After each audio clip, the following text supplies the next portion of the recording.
আমল করলে আল্লাহ তাআলা রিজিক প্রশস্ত করে দিবেন এবং হায়াতে বরকত দিয়ে দিবেন, অর্থাৎ দুইটি পুরস্কার দিবেন। এটা বুখারী শরীফের হাদিস, নবীজি সাল্লাল্লাহু আলাইহি সাল্লাম জানিয়ে দিয়েছেন। আনাস ইবনে মালিক রাদিয়াল্লাহু তাআলা আনহু থেকে হাদিসটি বর্ণিত হয়েছে, বুখারী শরীফের 5986 নম্বর হাদিসের ভিতর রয়েছে।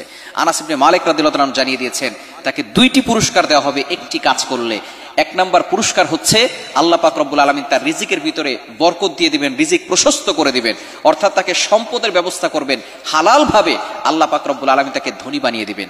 অনেকেই আমরা কঠিন বিপদের ভিতরে থাকি, অভাবের ভিতরে পড়ে থাকি, কঠিন বিপদের ভিতরে পড়ে থাকি, মানুষের কাছে চাই, এমপির কাছে চাই, মন্ত্রীর কাছে চাই। অভাবে পড়ে গেলে আমরা মানুষের কাছে হাত বাড়াই, আল্লাহর কাছে হাত বাড়াই না। এবং যে আমল করলে আল্লাহ তাআলা রিজিক প্রশস্ত করে দেয় সে আমল আমরা করতে চাই না। দ্বিতীয় নাম্বার হচ্ছে আল্লাহ তাআলা হায়াতের ভিতরে বরকত দান করে দিবেন। কেন মাজিদের আপনি কল্পনা করতে পারছেন?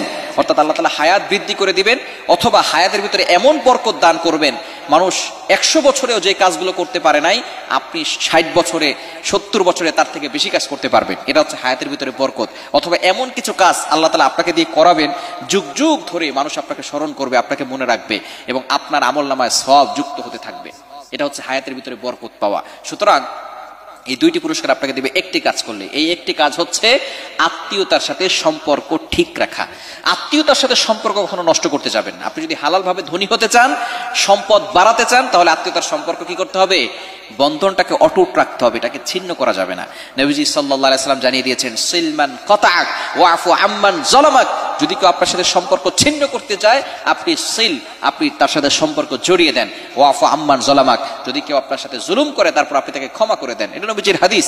সুতরাং আপনার সাথে অনেক সময় এরকম হয় যে আপনার আত্মীয় স্বজন আপনার সাথে খুব বাজে ব্যবহার করতেছে, আপনাকে পাত্তা দিচ্ছে না, আপনাকে মানুষই মনে করছে না, শুধু আপনার উপর অত্যাচার করে, জুলুম করে, নির্যাতন করে। যদি কেউ জুলুম করে অবশ্যই আল্লাহ তাআলা তাকে শাস্তি দিবেন, কিন্তু সম্পর্ক আপনি ছিন্ন করবেন না। আপনি তাদের সাথে সম্পর্ক লাগিয়ে দেওয়ার চেষ্টা করবেন, সম্পর্ক রাখার চেষ্টা করবেন। তারা কথা বলতে চাচ্ছেন, আপনি শুধু সালাম দেন, কেমন আছেন এতটুকু জিজ্ঞেস করেন।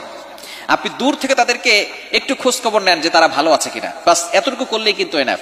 আপনি তাদের সাথে দেখা হলে একটু কথা বলেন এবং তাদের সাথে একটু খোঁজ খবর নেন যে তারা ভালো আছে কিনা, এটা করলেই কিন্তু আপনার কাজ হয়ে যাবে। অনেকে আছে তারা আপনার সাথে সম্পর্ক রাখতে চায় না, তাদের সাথে আপনি এমন ব্যবহার করেন, দেখা হলে সালাম দেন, একটু কথা বলার চেষ্টা করেন, দেখবেন আল্লাহ পাক রব্বুল আলামিন আপনাকে ভালো রাখবেন, আপনাকে সম্পদশালী করবেন, আপনার হায়াতের ভিতরে বরকত দান করবেন। যারা আত্মীয়তার সম্পর্ক ছিন্ন করে তাদেরকে আল্লাহ পাক রব্বুল আলামিন রিজিকের ভিতরে বরকত দেয় না, তাদের হায়াতের ভিতরে আল্লাহ তাআলা বরকত দেয় না। মনে রাখবেন, এই আত্মীয়তার সম্পর্ক কিন্তু তৈরি করে দিয়েছেন আল্লাহ। আমার সাথে আমার মায়ের সম্পর্ক, আমার বাবার সম্পর্ক আল্লাহ তৈরি করে দিয়েছেন। আপনার সাথে আপনার মামার সম্পর্ক, আপনার বাবার সম্পর্ক, আপনার মায়ের সম্পর্ক, আপনার নানি বাড়ির সম্পর্ক, আপনার দাদি বাড়ির সম্পর্ক, দাদা বাড়ির সম্পর্ক, নানা বাড়ির সম্পর্ক সব কিন্তু আল্লাহ তাআলা তৈরি করে দিয়েছেন। তো ছিন্ন করার আপনি কে? আপনি যে সম্পর্ক ছিন্ন করে দিলেন, ছিন্ন করার আপনি কে? এই সম্পর্ক তো আল্লাহ তাআলা তৈরি করে দিয়েছেন। সুতরাং সম্পর্ক ছিন্ন করবেন না, সম্পর্ক অটুট রাখেন। দেখবেন আত্মীয়তার সম্পর্ক এই একটি আমলের কারণে আল্লাহ তাআলা আপনাকে সম্পদশালী বানাবেন, রিজিকের ভিতরে বরকত দান করবেন, রিজিক প্রশস্ত করে দিবেন, হায়াতের ভিতরে আল্লাহ তাআলা বরকত দান করবেন। আল্লাহ তাআলা আমাদের সকলকে বোঝার তৌফিক দান করে।